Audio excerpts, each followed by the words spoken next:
Hello everyone, let's learn how to make floss ties. What exactly are floss ties?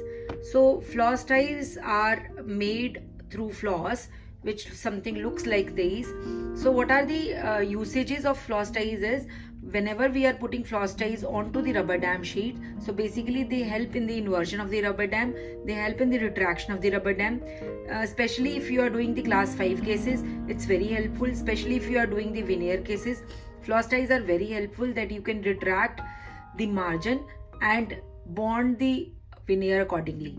So in this video I am going to show you how to make a floss tie. What are the uses of floss tie? I have shown in different videos. You can check all the demo videos for that.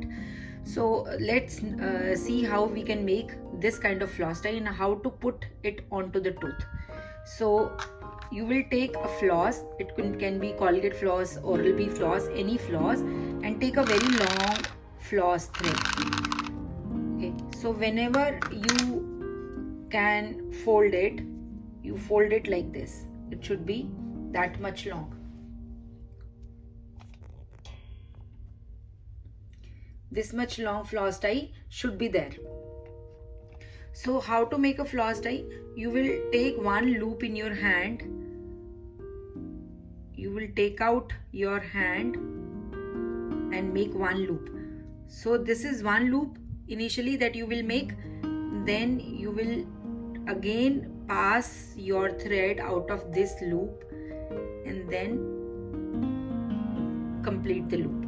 So you can see this knot is moving like this, but I can make this loop smaller and I can make this loop bigger also.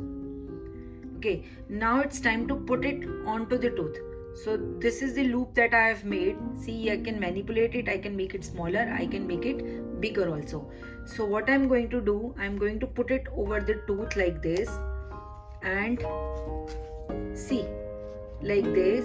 I'm going to pull this thread and see this knot is going now towards the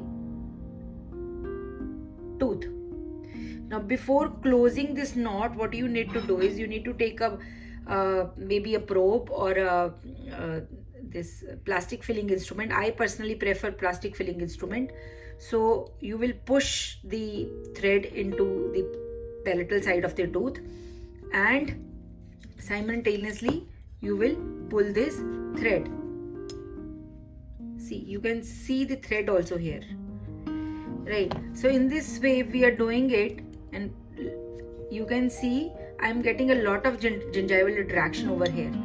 So once you secure this, you tie this. One knot is already there. You tie this.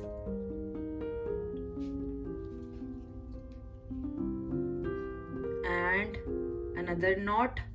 You can tie this knot either on the buccal side or on the lingual side, it is your choice. So once it is secured, so you can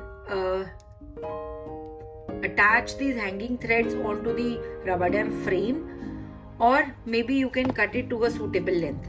I usually cut them.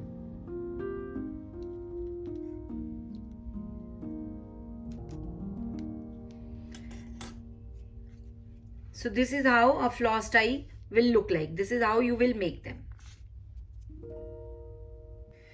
So if we want to remove the floss tie, what you need to do is you need to take your explorer or probe and then just remove it. No need to cut the floss tie. You just take it out like this. If it is stuck, sometimes it is stuck, just take your needle holder and pull it out of the gingiva.